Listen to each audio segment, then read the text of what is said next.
MTH के मसाले विज्ञापन हम देखते ही हैं। जोरदार अभिनंदन करें आपके पास में सारे के सारे।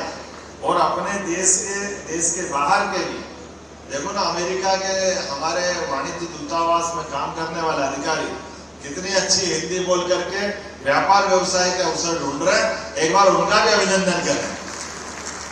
जब मेरे से मिलने आए पहली बार मैं बड़ा संकोच में था, लेकिन जब वो आपने हिंदी में शुरुआत की मुझे भी लगा कि बात बिल्कुल सही है। और आपने कहा कि अपने इसी प्रकार की व्यवस्थाओं के आधार पर हम वो सारी चीजों को देखने का प्रयास करते हैं जिसके कारण से परस्पर आत्मीयता भी बने और जो मूल हमारा काम है उसकी सफलता भी मिले।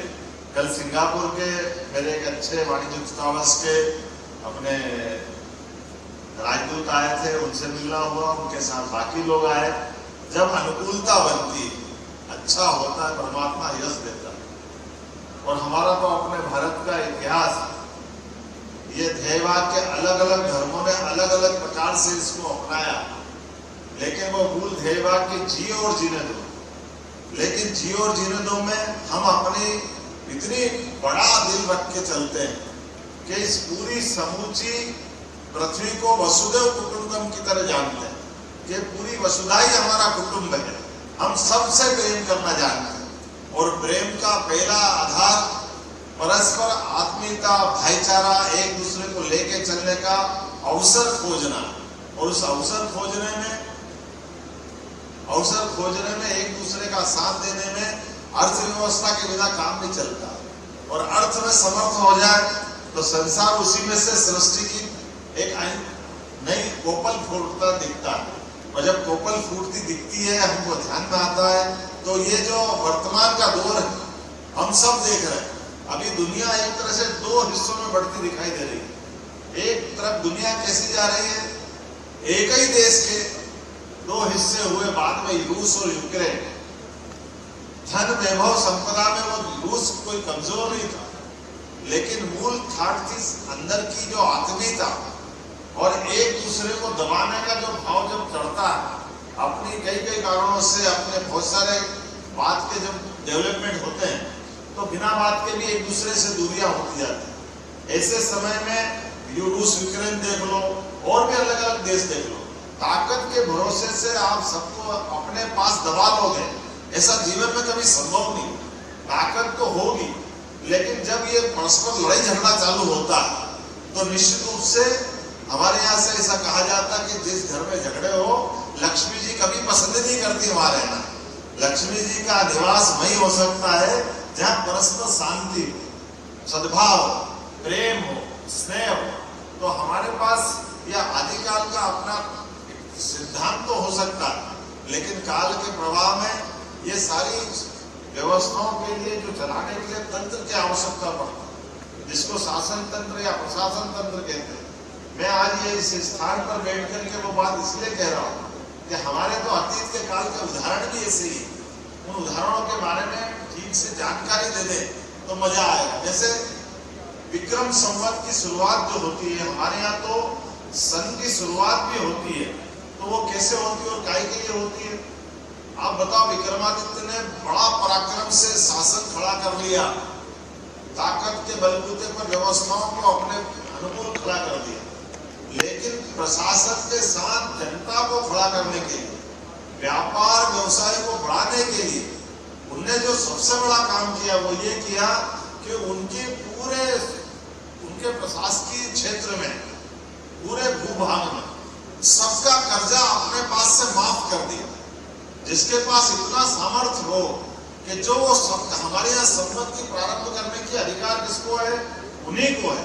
इसलिए विक्रम संवत जब प्रारंभ किया, उनने कहा कि जिसके ऊपर भी कर्जा है सब अपने बहीखाते लेकर के आ जाओ, और सारे लोगों का कर्जा उन्होंने अपने एक झटके से अपने कोष से उठा के दान करते हुए सबको माफ कर दिया, तो कोई कर्जदार नहीं हो।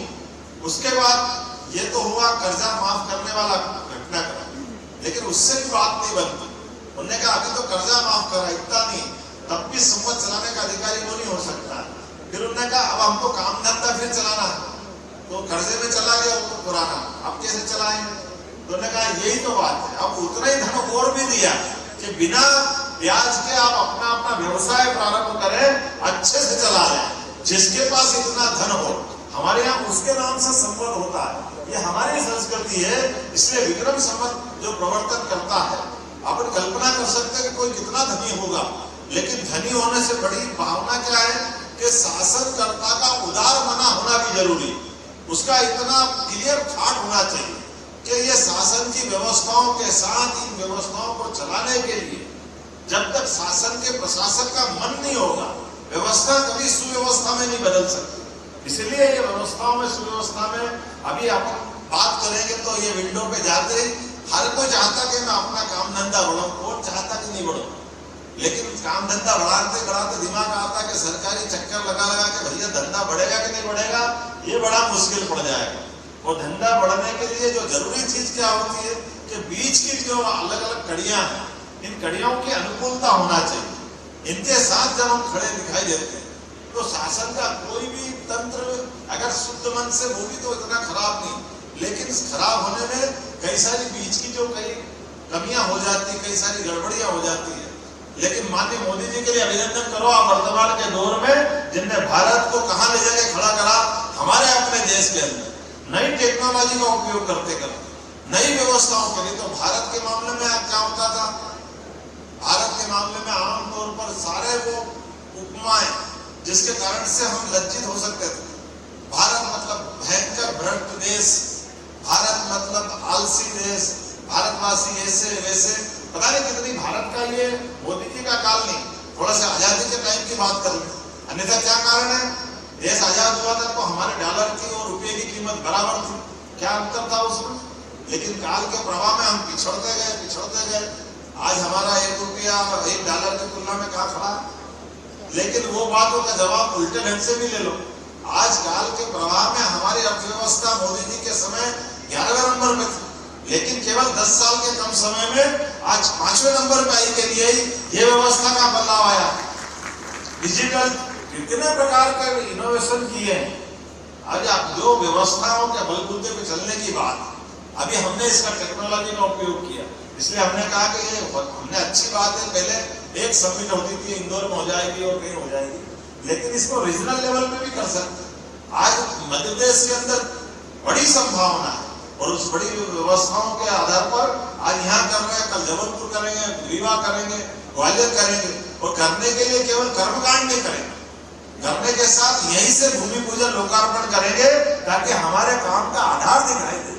हमने जो किया है उसको दिखना भी तो चाहिए, सामने भी तो आना चाहिए। मुझे इस बात की प्रसन्नता, 1 लाख करोड़ का व्यवसाय का आज ये इतिहास बन रहा अपने इस समिट में, ये 2 दिन का बड़ा परिणाम है। और इसके अलावा भी मैं जो देख रहा था कि लगातार हम जिस ढंग से बढ़ रहे हैं, आज जो किया गया है लगभग हमारे अपने उज्जैन, इंदौर, भोपाल, ग्वालियर, रीवा, सागर, जबलपुर, नवदापुर 10,000 करोड़ की लागत से 57 औद्योगिक परियोजनाओं का लोकार्पण, भूमि पूजन, जिसमें 16,000 से ज्यादा लोगों को रोजगार मिलेगा प्रत्यक्ष। ये अपने आप में बड़ी बात। लेकिन फिर भी अपन अगर देखें तो हम ये इसके अलावा भी 250 से अधिक औद्योगिक परियोजनाओं के लिए 15,000 करोड़ की भूमि का आवंटन कर रहे हैं। अभिनंदन करें अपने इस नए अभियान के लिए। 15,000 करोड़ की भूमि का आवंटन भले कर रहे हैं, लेकिन इससे 20,000 से ज्यादा लोगों को रोजगार मिलेगा। क्योंकि कोई काम कर रहे हैं तो उसका यश कैसे मिलेगा, उसका लाभ कैसे मिलेगा। मैं अभिनंदन करना चाहूंगा हमारे अपने अडानी जी का। आपने अभी अपने भाषण में कहा कि उन्होंने 75,000 करोड़ का निवेश की अपने इसी समिट में घोषणा की। एक बार मैं आपका पड़ोसी आपका भी अभिनंदन करना चाहूंगा। लेकिन यहाँ मंच पे बैठूंगा बात करूंगा तो कोई किसी से कम नहीं पड़ रहा। अब तो ये पड़ रहा है कि टाइम कम पड़ रहा है, बाकी सब तो ठीक है। सिंघानिया जी कह रहे आप टाइम दो, मैं भूमि पूजन कराऊंगा पन्ना में चल करके। अगर आनंद नागड़ जी बैठे उनसे पूछो, वो अपनी अलग इंडस्ट्री के लिए टाइम ले रहे हैं। लेकिन इसलिए हमने कहा कि बजाय मेरे जो हमारे नेतागण या जो प्रमुख कहीं ना कहीं हमारे अपने व्यवस्थाओं से जुड़े, हमारी राजनीतिक दृष्टि से मान चल सकते, जिनका अपने क्षेत्र में पहचान है, उनको जोड़ ले। लेकिन हम और आप मिलकर के टारगेट करें आज से लेकर कल तक। मेरी सीएस यहाँ बैठी है, पीएस बैठे, सारे अधिकारी गण यहाँ हैं। हमारे ये जो अभी जो प्रयोग किया, इस प्रयोग को सफल करने के लिए मैं उम्मीद करता हूँ कि बातें कम और काम ये जो होने की तैयारी के लिए जो मूल मंत्र है, मुझे लगता है कि आज से लेकर कल तक जब हमारा एक बढ़ाव हासिल करेंगे तो कल तक हम काफी बिजनेस करेंगे। इस अवसर पर मैं पूरे देश से आए हुए सभी मित्रगणों का स्वागत करता हूँ, उद्योग जगत की सभी हस्तियों का स्वागत करता हूँ। यहाँ का विधायक होने के नाते से, सरकार का मुख्यमंत्री बनने के कारण से मेरी डबल भूमिका है। आपको कोई असुविधा हो तो उसके लिए मैं क्षमा भी मांगता हूँ, लेकिन कोशिश कर रहे हैं कि छोटे छोटे स्थान पर भी हमारे ऐसे बड़े बड़े आयोजन होना चाहिए जिनके माध्यम से वो किए गए कामों के कारण से जाने जाए। हमारी सुविधा असुविधा में थोड़े कष्ट हो सकते हैं, लेकिन मुझे इस बात का भी आनंद है कि काल के प्रवाह में इस देश के ऊपर जब भी कष्ट आया तो अपने उद्योग जगत के एक कोई घमासान भी होते हैं जो महाराणा प्रताप का सिर नीचे झुकाने नहीं देते और देश की आजादी के लिए अपना सब कुछ धन दे करके देश का गौरव बढ़ाते हैं। ये उद्योग जगत का ऐसे कई गौरव के क्षण हमको सदैव अतीत के काल से मिलते आए।